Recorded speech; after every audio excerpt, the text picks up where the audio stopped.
Hi, January 31st, 2018, 3:20 p.m. This is a psychologist's office, or what I got off Google, psychologist's office. I've never been there. I've never had counselling. My sister was murdered when I was 14, and back in those days it was, well, bad luck, just get on with it. They didn't even say that, to be honest. There was no acknowledgement, nothing. Just, and a week later I was being caned for talking in class, so there was no compassion either. Some things never change.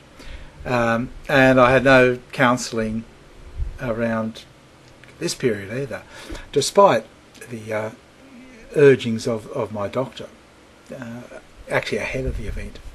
The reason I was going to talk about something else today, I had it in mind I had another discussion point altogether, and I was going to start it with, I don't know what's getting at us, I don't know what's attacking us, and I was going to suggest cultural Marxism, and then I got a comment from Captain Bob, and for those of you who don't know, Captain Bob's going through a bad time at the moment. He's separating from his family, and it looks like he'll lose his house and his little kids, 9 and 6. Couldn't be a worse fucking time.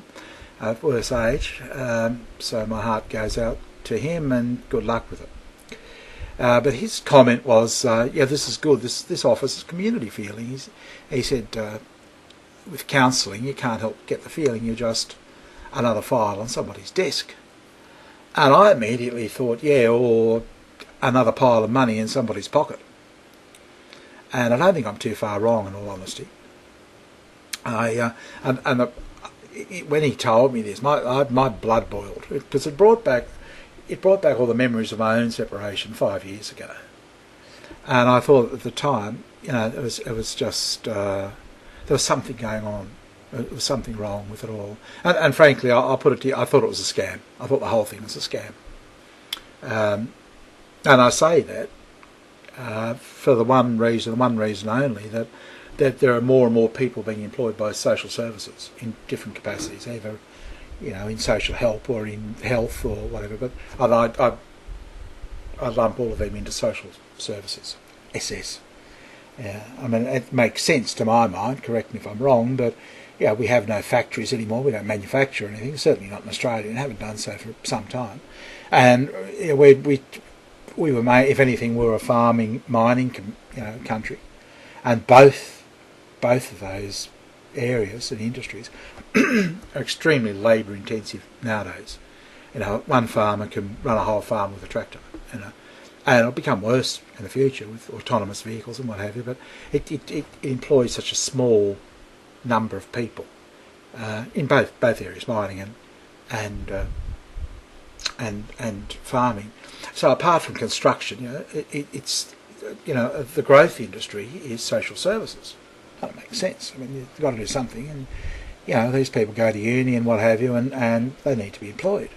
But the way I looked at it is that when in the 1960s, you had a social services area, but most people were engaged in farming or some sort of adjunct to farming, and if you had a problem with marriage or something, I think even when divorce was legalised or what have you. But they would try and, can't you talk it out, can't you sort it out? And it just wasn't, the police were different, everything was different. It was more like, can't you just work it out? Can't you go home and have a chat and try and, go out for dinner or something and sort it out? I don't know, look, in my situation, that's probably what I was thinking. I was too busy trying to get a business going, trying to work out what the fuck was wrong with my wife. I shouldn't say it in those terms, but it was just how do I sort things out? I just about given up at that stage. I thought it was impossible. So to give you the background, I won't go into all the details, but to lay out why I think I might be on the right track here, or to try and validate my case.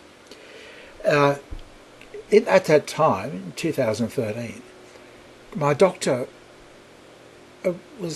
we'd recently changed doctors because my wife, the previous doctor, knew there was something going wrong with my family and with my wife in particular. You just see the look on his face that things weren't adding up.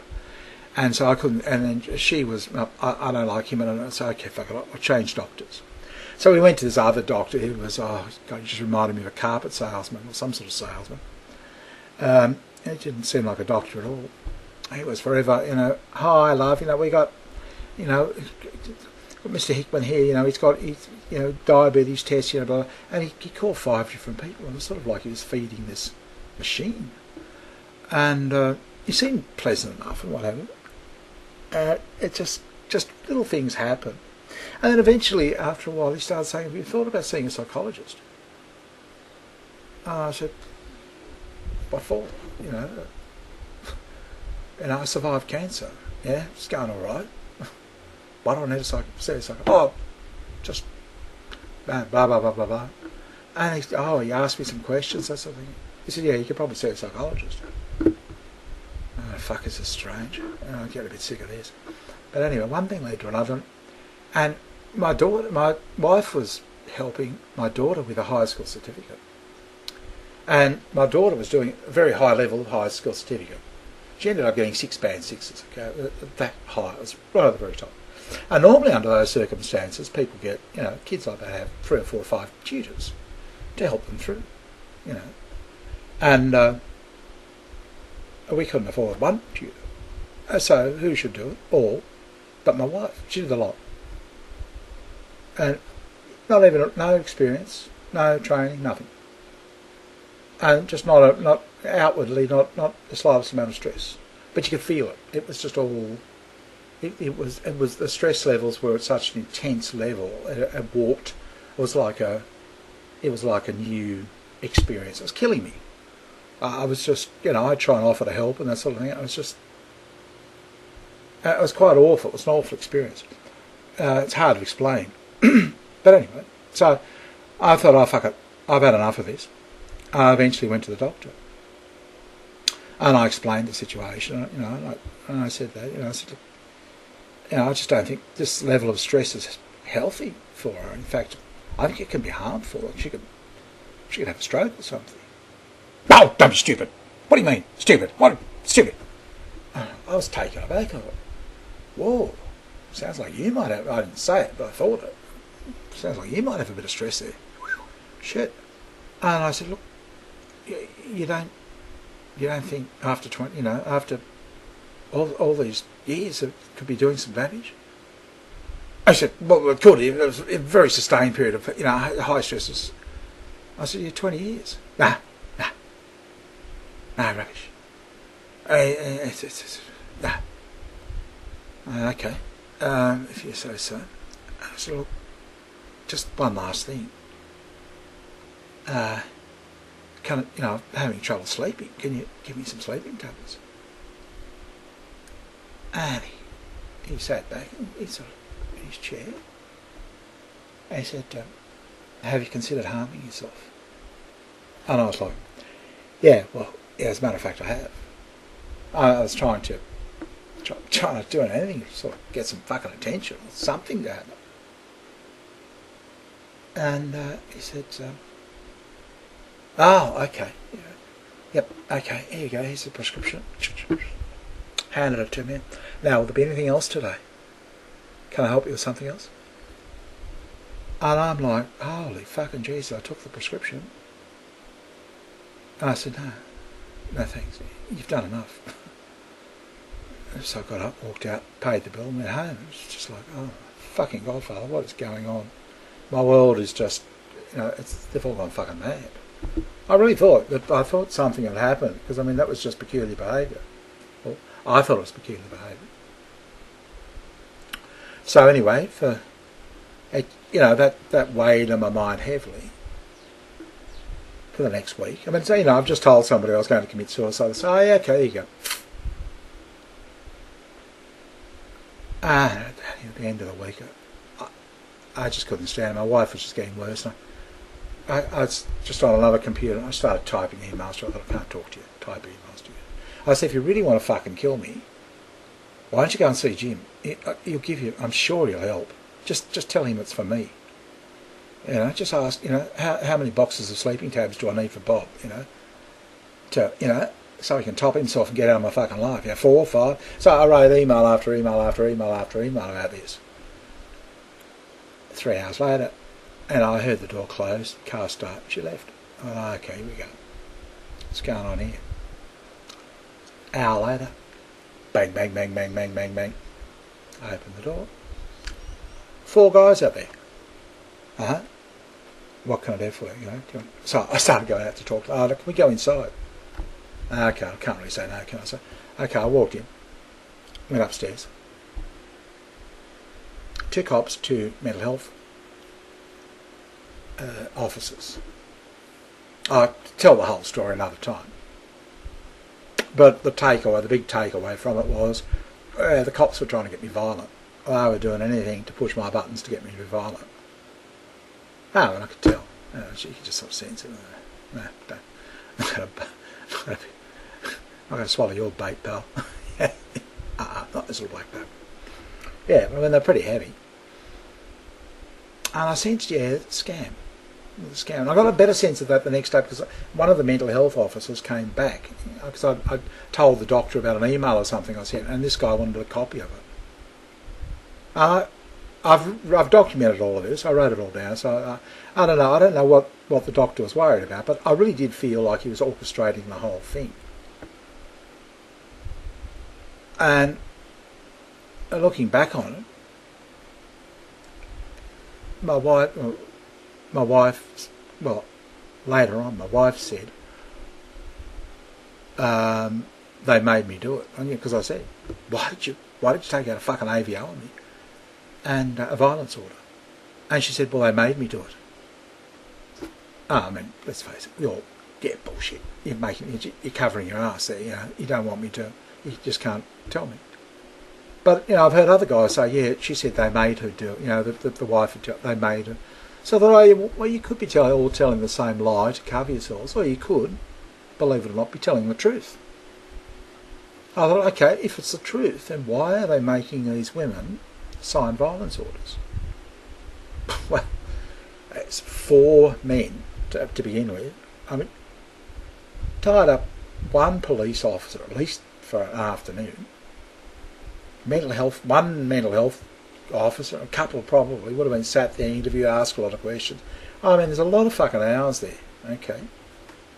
I mean, a lot of work, that's, they basically filled up a day for 4 people. So, let's think of them as a factory. They've got this factory, and, they're working on it. So, my wife gave them a day's work. Ruined my life, gave them a day's work. Maybe. I mean, it was clearly I wasn't violent in the slightest. I mean, I've got the AVO. I'll cover it again sometime. He wrote threatening and intimidating emails and seemed very agitated when he explained. He demonstrated his wife's stress via an act. Basically, I acted out what she looked like. When she's yelling at me, hey, you fuck. Yeah, I was the one that had the problem. That's what it said in the AVO. He clearly has a deep problem. Which they were probably expecting someone was going to rely upon later on.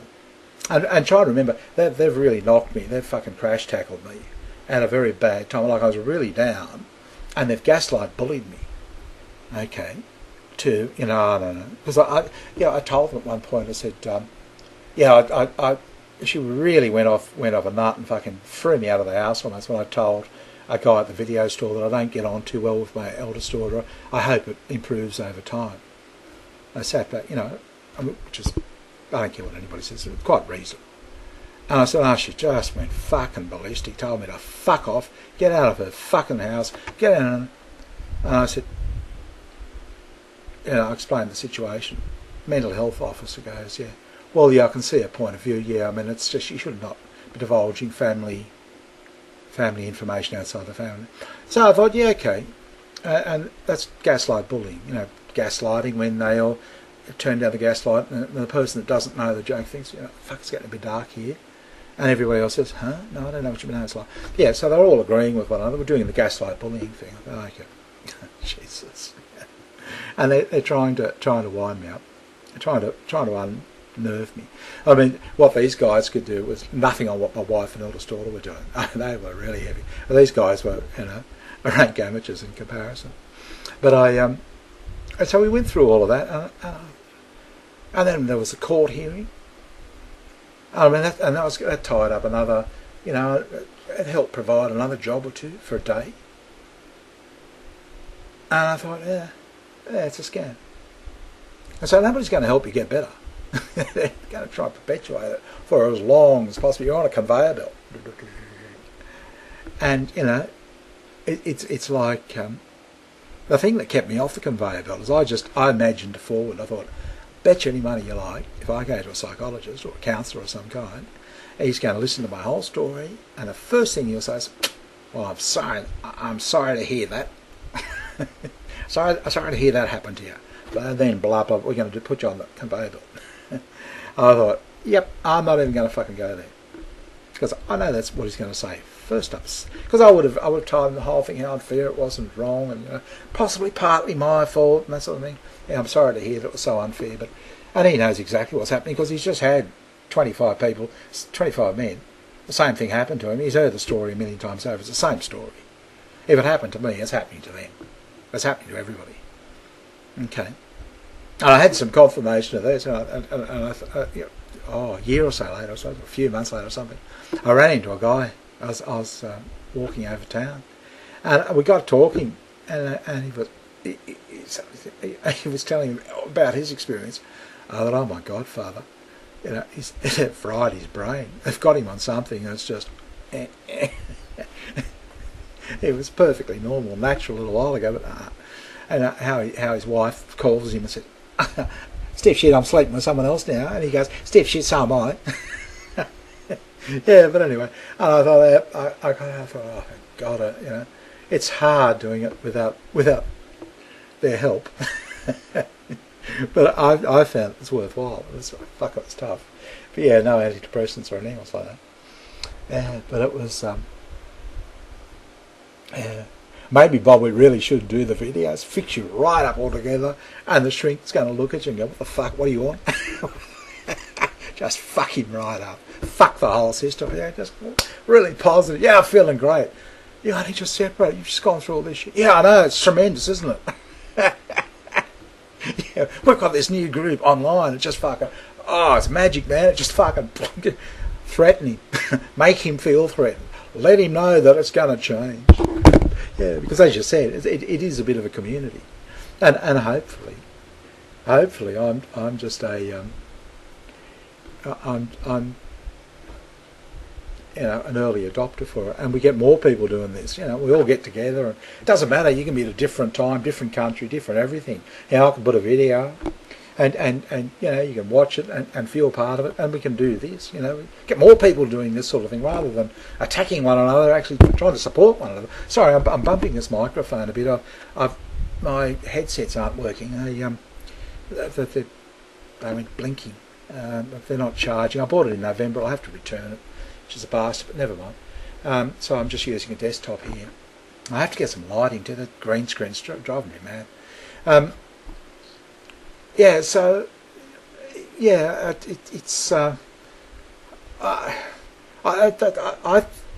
to me it feels like a scam. It feels like it's and I've felt in my dealings with others that I don't care.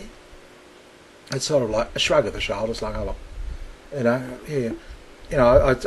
I telling one guy, I went to case officer I'm on welfare and for employment and what have you, and I said, oh yeah, it's fucking tough with you, and he didn't give a fuck. It was sort of like, and he types up, try these, some website. Oh yeah, sure. And he couldn't give a fuck, and you could just sort of sense it. You just thought, yeah, this guy's feeding off it as well. And the feeding off it, of pain and misery and suffering of others. These people are feeding off it. We all feed off something. And as I said yesterday, I'm feeding off comments.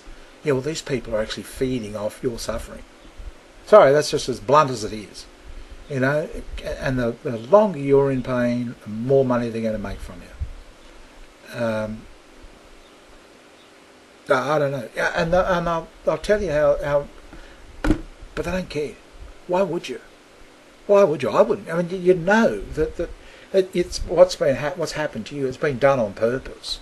It's like you got on the conveyor belt some time ago, and you've been processed, and you're just up to their level, and so you continue along for the next 10 sessions on this part of the conveyor belt, and I'll be there for all of this part of it. Blah, blah, blah. But I mean, this is self-inflicted. No, sorry, not self-inflicted. Not you didn't inflict it. This is system-inflicted. This has been done to you. It's almost like people in the early part of the conveyor belt got you, and jabbed you, stuck their finger up your bum, and pulled your ears and fucked you up. And then you're coming down to the repair cycle. Where we'll fix you now. We're going to fix you. And if we can't fix you, we'll give you some tablets. We'll give you meds, because you need meds. You need meds. And back and boom, boom, boom, boom, boom. They're getting a whole stream of money stream there, because you're on the conveyor belt, and you move to the next. Yeah. I don't know what happens after that. I mean, because I haven't been on it at all. I just got on the first bit. I got the first. Let's try and fuck him up. Yeah,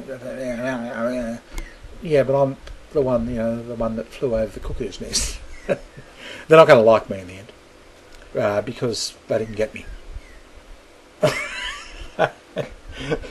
But at whatever level on the conveyor belt you or anybody else who's watching this is, just don't let them